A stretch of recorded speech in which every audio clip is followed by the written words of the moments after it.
네, 우리 시장 굉장히 강합니다. 코스피 지수 오늘 상승과 하락을 오가는가 싶더니 현재는 3,115선까지 터치를 해주면서 여전히 상승 탄력 가져가지고 있습니다. 시장에 대한 다양한 변수 짚어보도록 하죠. 매크로인사이트 최진호 우리은행 WM솔루션부 이코노미스트 모셨습니다. 어서 오세요. 반갑습니다. 안녕하십니까. 네, 시장 이야기를 안 할 수가 없습니다. 말 그대로 불장이 이어지고 있는데 지수가 너무 잘 가다 보니까 우리가 포모 현상이라고 하죠. 나만 소외되는 거 아닌가 이런 불안감을 느끼시는 투자자분들도 분명히 있을 것 같습니다. 자, 추가 상승 가능성 보고 계십니까? 일단은 뭐 시장 분위기가 네. 굉장히 괜찮기 때문에 단기적으로 놓고 봤을 때는 이런 분위기가 더 이어질 수 있다라고 보고 있고요. 그동안 뭐 국내 주식시장을 이끌어온 요인은 뭐 아시다시피 신정부가 들어서면서 네. 여러 가지 정치적인 리스크들이 많이 제거가 되었고요. 그리고 또한 시장 선진화에 대한 그런 여러 가지 정책들이 많이 나오고 있습니다.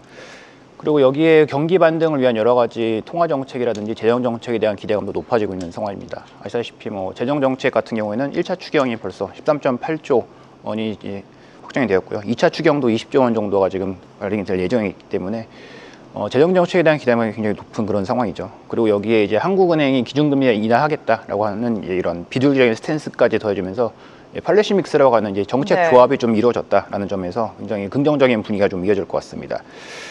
다만 이제 코스피가 그동안 상반기 때 이런 정책 기대감 때문에 달려오기도 했고 또한 작년에 사실 2024년에 미국 주식시장 대비, 그러니까 글로벌 주식시장 대비해서 코스피가 조금 성적이 안 좋았기 때문에 굉장히 가격적인 측면에 있어서 싸서 잘 갈 수 있었다라고 얘기를 하시는 분들이 있었는데요. 이 가격도를 이제 판단을 해보게 되면 최근 10년 동안이죠. 그러니까 2015년 이후부터 11개월 포워드 펄을 놓고 보시게 되면 예를 들면 미국 같은 경우는 현재 한 21배에서 22배 정도 왔다 갔다 하고 있는 상황이고요. 한국 같은 경우에는 이게 10배 이하에 있다가 최근에 이제 10배까지 올랐습니다. 10배라고 하는 것은 최근 10년 동안의 이제 장기적인 평균이거든요.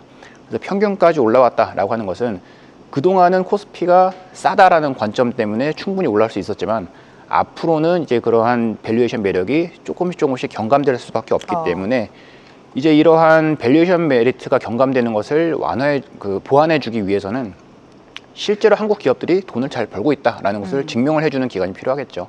그렇기 때문에 이제 7월부터 시작되는 이제 어닝 시즌을 조금 주목해볼 필요가 있을 것 같습니다. 네, 7월부터 시작되는 실적 발표에 좀 집중을 해야 된다라고 말씀을 해주셨고 앞서서 파월 의장 이야기 살짝 짚어주셨는데 조금 더 구체적으로 들어가 보도록 하겠습니다. 의회 증언에 시장은 주목을 했고요. 7월에 금리 인하 가능성은 없다라고 우리가 판단을 하면 될 것 같습니다. 서두를 필요 없다 이런 발언을 했는데 어떻게 해석하셨습니까? 일단 어제 파월 의장의 이제 의회 출석 발언도 중요했는데요. 그 전에 이제 6월달 FOMC 있었던 지난주 발언도 한번 살펴볼 필요가 있을 것 같습니다. 지난주 파월 의장이 뭐라고 그랬냐면은 여러 가지 이제 뭐 변수들이 상존을 하고 있는데 아직 그 관세 정책이 인플레이션에 미치는 영향 자체가 굉장히 불확실하기 때문에 지표를 보고 움직이겠다라고 하는 그런 스탠스를 명확하게 표현을 했습니다. 그리고 그런 관점에서 놓고 보자면 어제 했던 발언들도 그 맥락에서 크게 벗어나지 않은 정도로 지금 볼 수가 있겠고요. 어제는 이제 조금 더 약간의 이제 해석이 다양하게 될 수 있는 그런 부분이 좀 어필을 한 것 같은데요. 만약에 이제 관세 정책이 인플레이션에 미치는 영향이 굉장히 제한적이다라는 것이 판단이 된다면 7월 금리 인하도 충분히 가능할 수 있다라는 그런 스탠스도 해석이 되게 되는 부분이 있었고요. 또한 만약에 인플레이션이 생각보다 굉장히 항구적으로 일시적이지 않고 항구적으로 간다라고 한다면 그보다 더 보수적인 통화 정책을 운영할 수도 있다라는 쪽을 해석되게 하는 그런 부분도 있었던 것 같습니다. 그래서 결국에는 지난 이제 6월에 있었던 FOMC에서 발언 그리고 어제 있었던 의회 청문회 이제 출석 발언을 종합을 해보게 되면은 아직까지는 이제 관세 정책 인플레이션에 미치는 영향 자체가 굉장히 불확실하기 때문에 좀 지표가 움직이는 것을 보고 데이터를 확인하고 나서 움직이겠다라고 하는 중앙은행이 어떻게 보면 가지고 있는 가장 교과서적이고 원론적인 입장이죠. 데이터 디펜던시한 이제 그러한 입장을 좀 천명했다라고 이렇게 해석을 하는 것이 맞을 것 같습니다. 데이터를 기반으로 지표를 보면서 금리 결정을 하겠다라는 상황인 것 같은데요. 공교롭게도 트럼프 대통령이 임명한 2명의 이사는 7월 금리 인하 가능성에 무게를 싣고 있고 박사님 같은 경우에는 올해 연준이 금리 인하를 몇 번 정도 단행할 거라고 예상하십니까? 네, 굉장히 민감한 질문이기 때문에 저의 개인적인 생각은 이제 뒤에서 조금 말씀을 드리겠고요. 일단은 뭐 최근엔 들어서 그러니까 어제 들어서 그 미셸 보먼 이사죠. 7월달 금리 인하 가능하겠다라는 그런 발언이 있었는데 사실 그 워딩도 굉장히 중요하지만 우리가 이제 경제학자들이 얘기할 때는 네. 가정이 굉장히 중요합니다. 근데 그 앞에 가정에 어떤 것들이 있었냐면 관세 정책이 인플레이션 중에서도 이제 상품 가격, 그러니까 서비스보다는 상품 가격에 제한된 영향을 미치거나 네. 또는 고용 시장이 우리가 생각했던 것보다 훨씬 더 빠른 속도로 식어가는 것이 확인이 되면 7월 인하를 고려하겠다라는 발언이었거든요. 근데 그 두 가지의 전제 요건을 놓고 보게 되면은 그런 시그널이 관찰이 된다라고 한다면 7월 금리 인하는 당연히 가능할 수밖에 없는 그런 상황입니다. 따라서 그 워딩만 놓고 보게 되면 미셸 버먼 의사가 얘기한 7월 인하 가능성이라고 하는 것만 놓고 보게 되면 7월 인하 기대감이 굉장히 높은 거는 사실인데 결국에는 파월 의장이 얘기했던 지표가 어떻게 움직이느냐, 경기 지표 어떻게 발표되느냐 이것을 보고 움직이겠다라고 하는 그런 차원에서 크게 벗어나지는 않는 그런 맥락의 흐름인 것 같습니다. 그리고 공교롭게도 뭐 윌러 이사라든지 네. 보우먼 이사 둘 다 이제 트럼프 행정부 1기 시절에 임명이 된 분들이기 그렇죠. 때문에 일각에서는 이제 뭐 그림자 연준 뭐 이런 얘기도 나오고 있죠. 그래서 파월 의장이 내년 이제 5월에 임기가 끝나는데 그 뒤에 후임자를 벌써 고려한 그런 정치적인 배경이 깔리는 것이 아니냐라는 이런 해석도 나오게 하는 부분이 있는데요. 뭐 그런 정치적인 해석까지는 지금 뭐 하기는 조금 힘들 것 같기는 합니다. 만약에 그런 식으로 해석을 하려면 요 두 분이 굉장히 그동안 비둘기적인 그런 성향을 보였었는데 네네. 사실은 굉장히 매파적인 인사였기 때문에 그런 정치적인 해석보다는 아직까지는 그런 좀 데이터를 보면서 움직이겠다라고 하는 중앙은의 입장을 조금 확인을 할 필요가 있을 것 같고요. 다만 그럼에도 불구하고 뭐 지난주 FOMC에서 확인된 바와 같이 점도표 자체가 분포가 2026년, 그러니까 내년이죠. 내년의 기준금리 인하가 2회에서 1회로 줄어들면서 분포 자체가 굉장히 넓어졌습니다.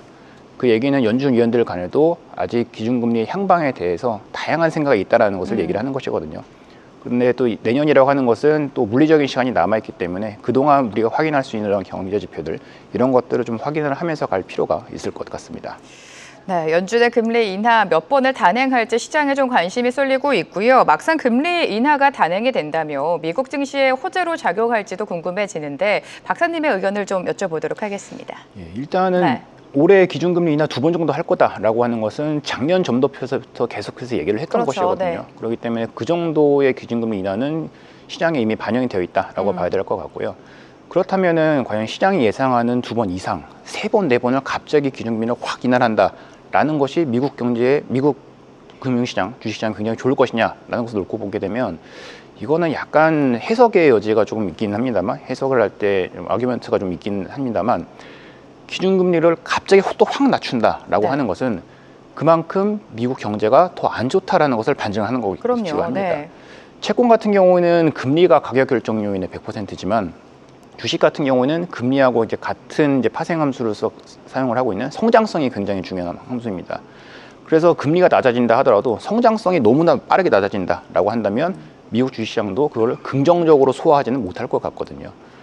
그렇기 때문에 금리 인하 같은 경우에는 지금부터 네. 작년부터 쭉 얘기해왔던 올해 2번 정도 인하라고 하는 그런 포워드 가이던스를 그냥 지키는 정도 수준으로 돼서 시장의 기대치를 그냥 충족하는 정도로 가는 것이 가장 베스트 시나리오일 것 같다라는 판단이고요.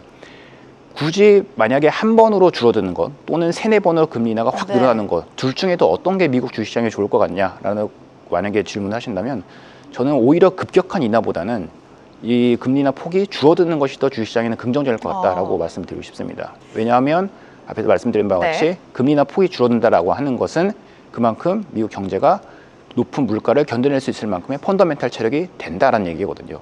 그래서 결국 성장성이 받쳐주게 되면 약간의 조정은 있겠지만 주식시장이 그것을 거쳐나갈 수 있는 파고를 거쳐나갈 수 있는 힘이 있기 때문에 그런 측면에서 놓고 본다면 연준의 통화 정책은 포워드 가이던스 제시한 대로 그냥 스텝 바이 스텝으로 네. 천천히 가는 것이 가장 베스트 시나리오일 것 같다. 뭐 이렇게 판단할 수가 있을 것 같습니다.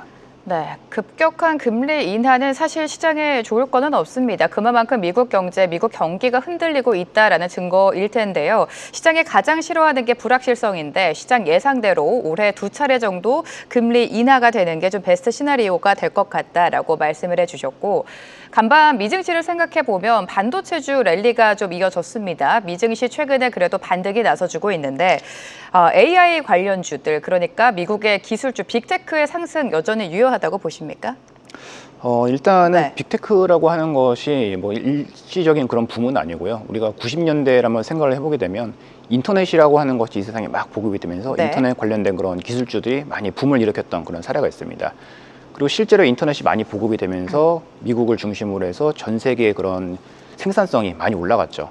그리고 또한 저도 개인적으로 이제 회사에서 일을 하면서 뭐 챗GPT라든지 이런 여러 가지 AI 모델들을 많이 사용을 하고 있는데 이런 것들을 사용하다 보면 정말 우리가 경험하지 못했던 그런 생산성 현상을 조금 느끼게 됩니다. 네. 옛날에는 어떤 자료를 찾으려면 미국에 인터넷이 없던 시절에는 미국에다 팩스를 보내고 그것이 자료를 찾아서 다시 팩스로 돌아오고 하는 그런 시간이 기다렸는데 지금은 그냥 검색 사이트에서 놓고 검색하면은 전 세계 어느 유명 도서관, 학교 도서관 가서도 모든 자료를 다 찾을 수 있지 않습니까? 그렇죠. 네. 그런 것처럼 지금 AI 관련된 이러한 엔진들이 굉장히 사람들이 일하는데 생산성을 많이 높아지고 있기 때문에 이런 거대한 흐름 자체는 우리가 무시할 수가 없는 것 같고요. 그렇게 본다면 장기적으로 이 AI에 대한 4차 산업혁명에 대한 이런 긍정적인 전망은 이 반론의 여지가 없는 것 같습니다.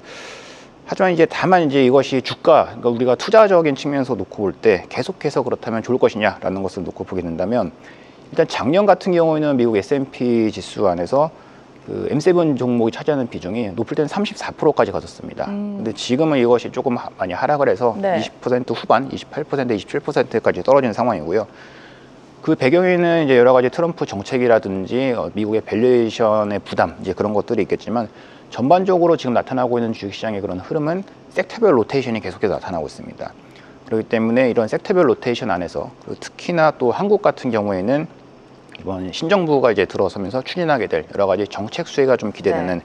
그런 섹터들을 조금 주목하실 필요가 있을 것 같습니다. 네, 우리 시장 안에서도 반도체주가 좀 선점에 나서주고 있고요. 새 정부가 출범하면서 AI 산업을 적극적으로 육성하겠다라는 정책 하에 관련주들이 좀 시세를 내주고 있습니다. 이제는 뭐 하드웨어보다는 소프트웨어 중심이 돼야 된다라는 평가들이 많은데 이 부분은 어떻게 보고 계십니까? 일단은 AI라고 하는 그런 생태계가 잘 돌아가기 위해서는 IT 인프라 기반이 굉장히 훌륭해야 그럼요, 되죠. 네. 근데 대한민국 같은 경우는 뭐 아시겠지만은 전 세계에서 손꼽는 그런 IT 인프라 강국입니다. 그리고 실제로 IT 하드웨어 같은 경우에는 수출 금액이 전 세계 5위권 안에 들어가는 굉장히 강국이죠. 그래서 하드웨어에 대한 이제 그러한 강국이다라고 하는 것은 반론의 여지가 없는데 이제 문제는 그러한 것들을 이제 운용할 수 있는 그런 네. 소프트웨어는 상대적으로 이제 좀 약하다라는 것입니다. 한국의 IT 서비스업 생산 같은 경우는요, 전체 IT 생산 가운데서 차지하는 비중이 약 한 10%에서 13% 정도밖에 되지 않습니다. 이게 OECD 평균 전체로 보게 되면 한 20% 정도가 되는 수준이거든요. 그러니까 한국은 OECD 평균 대비해서 IT 생산을 많이는 하고 있지만 그 안에 내용물을 보게 되면 대부분의 우리가 강점을 갖고 있는 산업들이 뭐 반도체, 컴퓨터, 뭐 스마트폰 같은 이런 하드웨어 중심이고 소프트웨어는 상대적으로 좀 미약하기 때문에 소프트웨어에 대한 이제 그러한 발전 가능성이 굉장히 높다라고 볼 수가 있겠고요. 그리고 또한 이제 거시경제 측면에서 놓고 보시게 되면 IT 소프트웨어 같은 경우에는 우리가 고용 유발 개수라고 하는 고용 유발 효과가 굉장히 높습니다. 이 고용 유발 개수라고 하는 것은 한 산업의 매출이 이제 10억이 올라가게 되면 그 10억 때문에 새로 신규로 채용해야 되는 사람이 몇 명이 되느냐라는 네. 것을 의미하는 그런 지표인데요. 하드웨어보다 이 소프트웨어 같은 경우에는 한 6.4면 정도로 고용 유발 효과도 높기 때문에 정부 입장에서 놓고 볼 때에도 이 산업을 육성해야 될 명분이 굉장히 충분한 거죠. 그래서 그런 차원에서 놓고 본다면 역시 장기적인 차원에서 놓고 봤을 때는 IT 하드웨어도 좋지만 소프트웨어는 훨씬 더 성장할 수 있는 그런 가능성이 포텐셜이 높은 산업이다라고 이렇게 보시면 될 것 같습니다. IT 소프트웨어는 앞으로의 성장이 더욱더 기대되는 산업이다라고 짚어주셨고요. 관세도 보도록 하겠습니다. 다음 주면 7월이고 7월이 되면 상호관세 유예 마감 시한이 좀 다가오고 있죠. 그동안 관세가 시장의 변동성을 계속해서 키웠는데 이제 좀 내성이 생겼다 이런 평가들도 있습니다. 앞으로 7월장에 어떻게 관세 영향을 받을지가 궁금하고 상호관세율이 기존에 트럼프가 제시했던 것보다 낮아질 수 있을지가 궁금하거든요, 박사님. 일단은 저는 그때 4월 초에 생각해 보시면은 저보다 더 잘 기억을 하실 것 같은데 한국 같은 경우 그때 상호관세를 24%냐 25%냐 얘기가 많았습니다. 네. 그 얘기가 왜냐하면 트럼프가 들고 있었던 그 팻말이랑 보도자료랑 서로 숫자가 달랐기 때문에 그런 거죠. 근데 일국의 이제 가장 최고 의사결정권자가 정책 발표를 하는데 그런 오타가 들어있다는 건 굉장히 치명적인 거거든요. 그만큼 좀 급조된 정책이었다라는 그런 부분을 의심을 좀 지을 수 없게 하는 부분이고요. 그렇게 본다면 역시 그것도 그냥 협상의 지렛대를 위해서 그냥 아무 논리적인 근거 없이 질러놓은 굉장히 큰 고율의 관세였다라는 것이기 때문에 또 3개월 동안 여러 국가들이 협상을 하고 그 과정에서 이제 합리적인 수준을 향해서 관세가 조정이 되었을 걸로 예상을 하고 있습니다. 하지만 그 조정이 된다고 해서 관세가 이제 기존의 트럼프 행정부 시절 이전에 없었던 수준까지 완전히 내려가는 것은 또 아니거든요. 특히나 이제 중국 같은 경우를 이제 보시게 되면 미국하고 이제 중국의 그런 관세 협상이 마무리가 되었습니다만 여전히 이제 미국이 중국에 부과하고 있는 그런 상호 관세는 55% 정도이고요. 이것을 무역 가중치로 조금 환산을 해서 무역 가중치 무역 가중치 이제 관세를 계산을 해보게 되면은 약 50% 정도가 됩니다. 세계 2차 대전 이후에 가장 높은 수준입니다. 내려왔다고 하더라도 가장 높은 수준이라는 거죠. 그렇기 때문에 이제 이러한 관세 정책들이 인플레이션에 어떠한 영향을 미칠 수 있을지 네. 이것에 대해서는 조금 굉장히 불확실한 그런 상황이기 때문에 관세율이 낮아졌다라고 하는 것은 이제 투자 심리의 긍정적인 요인이지만 이러한 이제 관세가 새롭게 어떤 영향을 미칠지라고 하는 것을 관찰을 계속해서 해볼 필요가 있을 것 같습니다.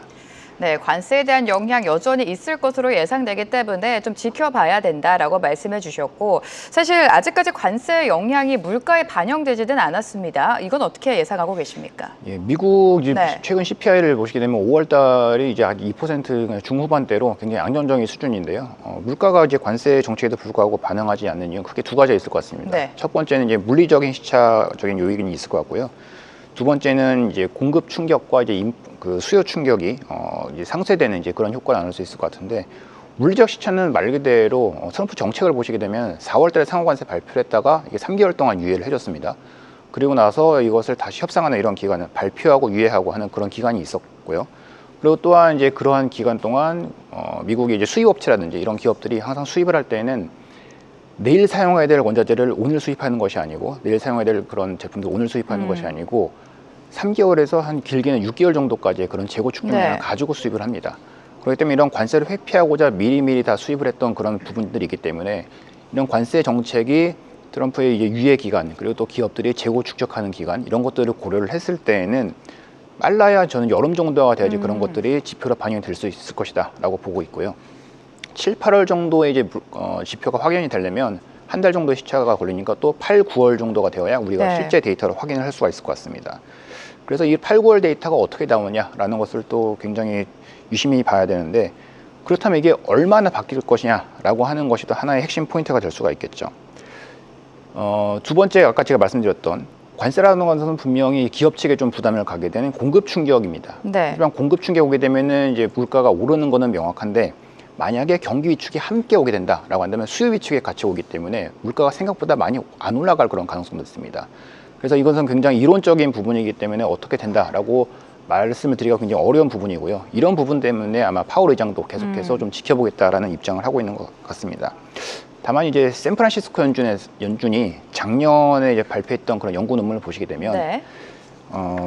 작년에는 이제 상호관세 발표되기 전이었으니까요. 25% 정도로 중국에 관세를 부과를 하고 우리가 미국이라는 국가가 중국에서 모든 물품을 100% 다 수입한다라고 가정을 한다면 PCE 물가를 약 0.3%포인트 정도 밀어 올리는 효과가 있을 거다라는 그런 연구 논문이 있습니다. 그렇기 때문에 이 상승폭은 얼마나 갈지 우리가 불확실하지만 네. 그래도 방향성 자체는 관세가 물가를 밀어 올리는 쪽으로 보는 것이 더 합리적이지 않나 이렇게 판단하고 있습니다.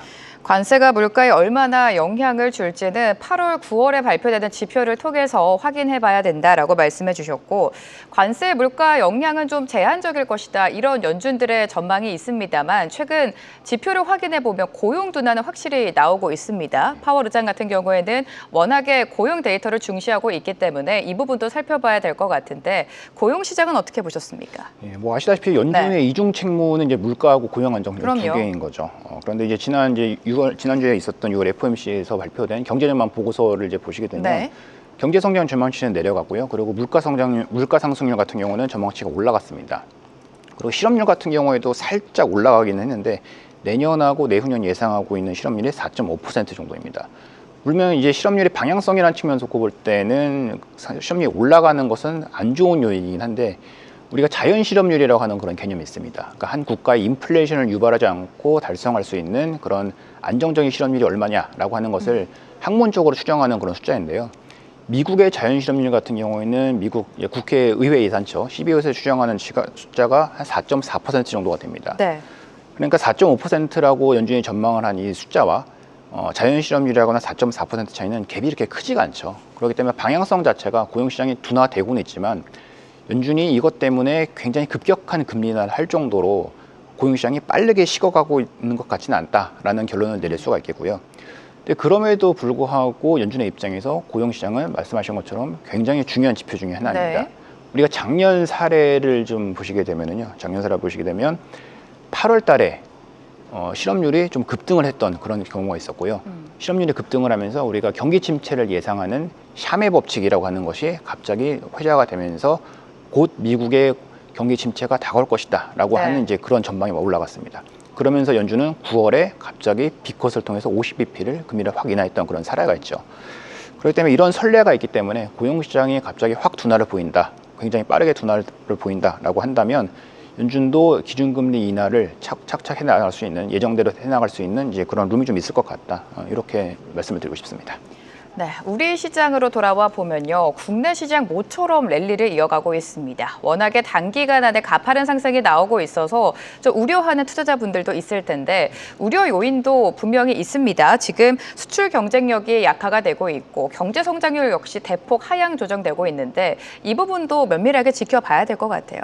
맞습니다. 네. 최근에 이제 환율이 이제 1,400원 넘어 있던 그런 구간에서 1,300원 중반대까지 내려왔기 때문에 수출 생산성이 둔화되는 거 아니냐라고 우려를 하시는 분들도 있는데 사실 교과서적으로 놓고 보게 되면 환율이 이제 올라가게 되면요 달러 표시 수출 가격이 내려가게 되는 거죠. 그러면은 가격이 싸기 때문에 이쪽으로 그 수출품을 구매하는 바이어들이 많아지면서 물량 자체가 많아집니다.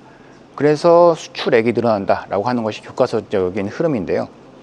사실 우리가 여기서 간과하고 있는 부분이 하나가 뭐냐면 달러 표시 수출 가격이 내려간다라고 할 때 가격이 내려가기 때문에 물량이 올라간다라고 하는 이런 전제입니다. 가격이 그렇다면 내려갈 때 물량이 얼마나 올라가느냐라고 하는 것은 가격의 이제 물량은 이제 가격 탄력성이라는 것을 표시를 할 수가 있는데요. 한국이 주로 수출하고 있는 그런 수출품들 같은 경우는 이 탄력성이 굉장히 큰 상품들이 아닙니다.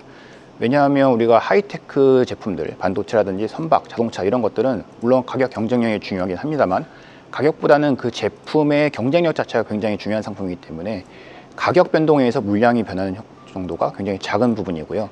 그런 관점에서 놓고 본다면 최근에 원달러 환율이 1,400원 넘어 있다가 1,300원대로 내려오긴 했지만 그것 때문에 수출 생산성이 많이 줄어들어서 국내 경기에 부정적인 영향을 미칠 거다라고 하는 그런 우려는 조금 과한 것이 아닌가라고 이렇게 판단을 해볼 수가 있을 것 같습니다. 오히려 이제 최근에 환율이 많이 내려갔다라고 하는 것은 원화의 디스카운트인이 많이 제거됐다라고 해석을 하는 것이 더 나을 것 같고요. 그러면서 또 외국인들이 이제 국내 주식을 많이 이제 순매수를 하는 이제 그런 모습도 보였기 때문에 오히려 외국인들의 입장에서는 한국 주식을 사는 데 있어서 부담 요인이 하나 더 제거되는 그런 요인이 됐을 것 같다라고 이제 보시면 될 것 같습니다. 하지만 이제 그럼에도 불구하고 마지막으로 하나 이제 조금 우려되는 것은 아직까지 국내 경제 성장률의 전망치가 유의미하게 크게 반등하지 못하고 있다라는 점이 리스크한 요인이긴 합니다. 네, 환율이 진정이 되고 있다는 거는 아무래도 외국인 투자자한테는 그래도 우호적인 환경일 것 같은데 외국인 수급을 좀 보도록 하겠습니다. 6월 상승장과 함께 외국인의 적극적인 매수가 들어왔고 좀 아쉽게도 MSCI 선진국 지수 편입은 불발이 됐습니다. 투심이 살짝 위축되기는 했는데 앞으로의 외국인 수급 동향은 어떻게 전망하고 계십니까? 일단은 외국인들이 한국 주시장 접근하기에 있어서 굉장히 접근성이 높아진 것은 사실인 것 같습니다. 특히나 이제 한국의 디스카운트 요인이라고 하는 것을 CDS 가상금리로 조금 표현을 해보게 되면 오늘을 기준으로 해서 한국의 CDS 5년물 가상금리 한 27bp 정도가 되고요. 미국이 43bp니까 미국보다 훨씬 더 낮은 수준입니다. 그래서 워낙 디스카운트는 제거됐기 때문에 외국인들이 접근할 수 있는 그런 가능성이 훨씬 더 높아졌다라고 볼 수가 있겠고요. 다만 외국인들이 이제 계속해서 자금이 이제 들어오게 되려면 아무래도 주식시장이 좀 계속해서 잘 갈 수 있다라고 하는 그런 믿음이 좀 강해야 될 것 같은데요. 앞에서 말씀드렸던 것처럼 이제 신정부에 대한 정책 기대 이런 것은 굉장히 좋은 상황입니다. 하지만 이제 지금부터는 그런 정책 기대와 함께 실제로 그러면 한국 기업들이 돈을 이만큼 잘 벌 수 있다, 벌어왔다라고 하는 것을 증명해야 되는 그런 기간이기 때문에 앞으로는 이제 오게 될 7월부터 발표되는 이제 실적 시즌 그리고 3, 4분기 이제 기업이익 전망에 대한 컨센서스가 상향 조정이 좀 되느냐라고 하는 이제 이런 것들을 좀 지켜볼 필요가 있을 것 같습니다. 네, 국내 기업들의 개선이 지속될 수 있을지 그 여부를 체크를 해봐야 된다라고 말씀을 해주셨습니다. 지금 뭐 대대외 매크로적인 이슈들이 많습니다만 우리 시장만을 봤을 때는 적극적인 추경이 예상이 되고 있고 또 한은의 금리 동향도 중요하게 될 텐데 지금 한국은행이 적극적으로 금리 인하를 단행하기에는 좀 부담스럽지 않을까 이런 전망들도 많습니다. 예. 박사님은 어떻게 보세요? 네, 맞습니다. 한국은행이 네. 지금 국내 펀더멘탈 요인만 보고 되면요, 미국처럼 인플레이션 우려가 있는 것도 아니고 경기 논란이 있지도 않습니다. 네. 누구나 다 힘들다라는 것을 인지를 하고 있기 때문에 국내 여건만 놓고 보게 되면 당연히 기준금리 인하를 해야 되는데, 다만 대외적인 여건에서 놓고 보게 되면 파월 의장이 자꾸 데이터 보고 움직이겠다라고 하면서 네. 신중한 입장을 보이고 있고요. 또한 내부적으로 놓고 보시게 되면은 최근에 이제 서울을 중심으로 해서 아파트 가격 상승률이 굉장히 가팔라지고 있습니다. 또한 이런 아파트 가격 상승률이라는 것은 가계부채하고도 바로 직관 연결이 그럼요. 되는 그런 네. 부분이기 때문에 금융 안정을 중시하고 있는 한국은행 입장에서는 이 두 가지 요소 사이에서, 그러니까 경기 반등 지원을 위한 기준금리 인하 그리고 금융 안정을 위한 기준금리 동결, 이 사이에서 속도 조절 좀 할 수밖에 없다라는 것이고요. 근데 그럼에도 불구하고 종합적인 결론을 좀 내려보자면 분명히 한국은행이 기준금리 인하 방향성 자체 유지하는 것은 맞는 것 같습니다. 하지만 속도를 너무 공격적으로 가져가기에는 부담되는 요인들도 있기 때문에 속도는 좀 완만하게 조절할 그런 가능성이 높다라고 이렇게 보시면 될 것 같습니다. 금리 인하라는 방향성은 맞지만 지금 속도를 빠르게 하기에는 좀 부담이 될 수도 있다라고 말씀해 주셨는데 가장 중요한 건 시장의 반응입니다. 시장에는 어떤 영향을 줄까요? 한국은행의 네. 속도를 조금 완만하게 가져간다 하더라도 스탠스 자체를 금리 인하를 계속해서 하겠다라고 하는 이런 비둘기적인 입장만 조금 네. 취해진다면 반응 자체가 그렇게 나쁘게 갈 것 같지는 않다라는 판단입니다. 왜냐하면 지금 신정부가 들어서면서 여러 가지 이제 추경이라든지 이런 정책들을 재정 정책을 집행을 하고 있는데, 추경을 할 때 재원이 필요하기 때문에 채권 발행을 할 수밖에 없죠. 그런데 채권 발행을 할 때 기준금리가 낮아진다라고 하는 그런 컨센서스, 시장의 믿음이 흔들리기 시작하면 그 채권 물량을, 공급 물량을 받아줄 주체가 없습니다. 그렇게 되면 금리가 올라가서 이런 재정 정책의 효과를 다 구축시켜버리는 이런 과정을 갈 수밖에 없기 때문에 한국은행 입장에서는 속도는 신중하게 가겠지만 그래도 기준금리 인하에 대한 그런 방향성 자체는 명확하게 하는 약간 비둘기적인 이런 스탠스를 계속 취해줄 것 같다라는 판단이고요. 그렇게만 보인다면 속도가 좀 완만해진다라고 하더라도 투자 심리에는 그렇게 크게 네. 악화되는 쪽으로 영향을 미칠 것 같지는 않다라는 판단입니다.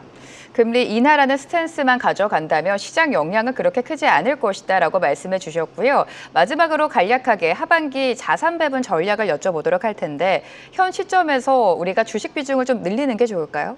예, 하반기 네. 놓고 봤을 때는 일단 금리보다는 이제 주식에 좀 집중을 하는 네. 것이 좀 맞을 것 같고요. 그래서 주식의 비중을 좀 늘려가시되 채권 같은 경우에도 이제 최대한 얻을 수 있는 좀 수익률을 가져가실 필요가 있겠죠. 그래서 채권 같은 경우에는 또 장기채와 단기채를 이렇게 나눠볼 수가 있을 것 같은데, 말씀하셨던 것처럼 이제 만약에 한국은행의 기준금리 인하 방향성이 명확하고 네. 그래도 속도만 조금 둔화된다라고 한다면 금리가 올라오는 시점을 좀 이용을 해서 장기채를 사시는 것이 맞을 것 같은데요.